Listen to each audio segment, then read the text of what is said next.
అబద్ధపు హామీలతో గద్దెనెక్కిన కూటమి ప్రభుత్వం విద్యార్థులకు నిరుద్యోగులకు మోసం చేసిందని వైఎస్సార్ కాంగ్రెస్ పార్టీ విద్యార్థి విభాగం నాయకులు ఆరోపించారు. సోమవారం చిత్తూరు జిల్లా కలెక్టర్ కార్యాలయం ఎదుట వైఎస్సార్ కాంగ్రెస్ పార్టీ యువజన విభాగం ఆధ్వర్యంలో నిరసన కార్యక్రమాన్ని చేపట్టారు. ఈ సందర్భంగా వైఎస్సార్ కాంగ్రెస్ పార్టీ యువజన విభాగం నాయకులు మనోజ్, హేమంత్ మాట్లాడుతూ కూటమి ప్రభుత్వం అధికారంలోకి రావడానికి 420 హామీలను ఇచ్చిందని ఆరోపించారు. ప్రధానంగా సూపర్ 6 హామీలు ఇచ్చారని, అందులో ఏ ఒక్కటి నెరవేర్చలేదని ధ్వజమెత్తారు. 7,800 కోట్ల రూపాయలు బకాయిలు ఉంటే 700 కోట్లు మాత్రమే విడుదల చేసినట్లు ఆరోపించారు. ఈ విద్యార్థులు కళాశాలకు వెళితే యాజమాన్యాల నుండి తీవ్ర వ్యతిరేకత ఎదురవుతుందని అన్నారు. వెంటనే కూటమి ప్రభుత్వం నాయకులు ఎన్నికలకు ముందు ఇచ్చిన హామీలను వెంటనే నెరవేర్చాలని, లేకుంటే దశల వారీగా ఆందోళన ఉధృతం చేస్తామని హెచ్చరించారు. ఈ కార్యక్రమంలో యువజన విభాగం నాయకులు చక్రి, జస్టిస్ తదితరులు పాల్గొన్నారు. వ్యాప్తంగా ఉన్నటువంటి విద్యార్థులకు ఫీజు రీయింబర్స్మెంట్ బకాయిలు దాదాపు 72,000 కోట్ల ఫీజు రీయింబర్స్మెంట్ బకాయిలు పడ్డారు. దీనివల్ల దాదాపు వేలాది మంది విద్యార్థులు ఉన్నత చదువులు చదువుకోవడానికి చాలా ఇబ్బంది పడుతున్నారు. అదేవిధంగా వీళ్లు గవర్నమెంట్ వస్తూనే, కూటమి ప్రభుత్వం ఏర్పడతానే సంవత్సరానికి 20 లక్షల ఉద్యోగాలు ఇస్తామని హామీ ఇచ్చారు. 20 లక్షల ఉద్యోగాలు ఇచ్చిన పాపాన పోలేదు, కానీ ఉన్న ఉద్యోగాలను కూడా పీకేశారు. ఏపీఎండీసీ గానీ, ఏపీ ఫైబర్ నెట్ గానీ, కార్పొరేషన్ లో గానీ, ఎండియూ వెహికల్స్ లో గానీ ఉన్న ఉద్యోగాలు వేలాది మంది చిరుద్యోగులందరినీ కూడా రోడ్డును పడేశారు.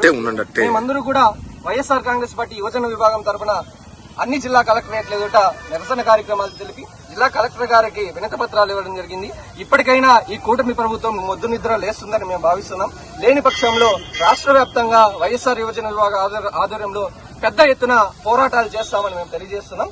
అదేవిధంగా ఈ సంవత్సర కాలంలో కూటమి ప్రభుత్వం ఏర్పడ్డాక, ఈ తెలుగుదేశం, జనసేన, బీజేపీ ప్రభుత్వం ఏర్పడ్డాక ఒక్క హామీని కూడా నెరవేర్చలేదు. వాళ్ళు సూపర్ 6 హామీలు అని చెప్పారు. సూపర్ 6 కాదు, వాళ్ళు దాదాపు 420 హామీలు ఇచ్చారు. 420 ప్రామిసెస్, 400 బీచ్ హామీలు, అందులో ఒక్కటి కూడా నెరవేర్చలేదు.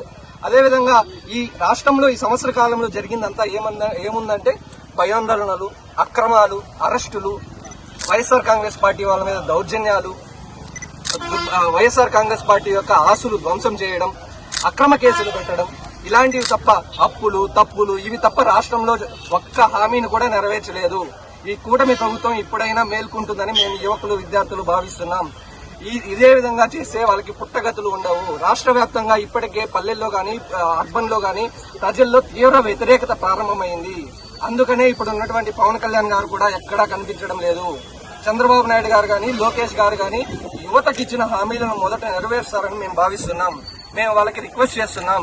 యువతకి ఇచ్చిన నిరుద్యోగ వృత్తి హామీ నెలకు 3,000 రూపాయలు నిరుద్యోగ వృత్తి ఇస్తున్నారు. ఇప్పటికి సంవత్సర కాలం గడిచింది. ఒక్కొక్క నిరుద్యోగికి 36,000 రూపాయలు బాకీ పడ్డారు. లక్షలాది మంది నిరుద్యోగులు ఉన్నారు. ఒక్కరికన్నా మీరు నిరుద్యోగ వృత్తిని ఇచ్చారా? చంద్రబాబు నాయుడు గారి కొడుక్కి, నారా లోకేష్ గారికి మంత్రి పదవి ఉద్యోగం వచ్చింది. అంతేగాని రాష్ట్రంలో ఏ విద్యార్థికి కూడా ఉద్యోగం రాలేదు. మీరు ఎవరైనా ప్రశ్నిస్తే అక్రమ అరెస్టులు చేస్తున్నారు, అక్రమ కేసులు బనాయిస్తున్నారు.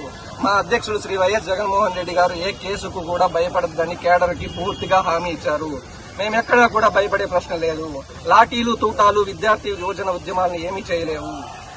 ఈ విధంగా మేము ఏం చెప్తున్నామంటే, ఇప్పటికైనా కూటమి ప్రభుత్వం మేల్కొని విద్యార్థులు, యువతకి ఇచ్చినటువంటి హామీలు నెరవేర్చండి, సూపర్ 6 హామీలు నెరవేర్చండి. అదేవిధంగా మీరు ఇచ్చిన 420 ప్రామిసెస్ ఏవైనా ఉన్నాయంటే ఆ 420 హామీలను నెరవేర్చాలని మేము వైఎస్ఆర్ యువజన విభాగం తరఫున డిమాండ్ చేస్తున్నాం.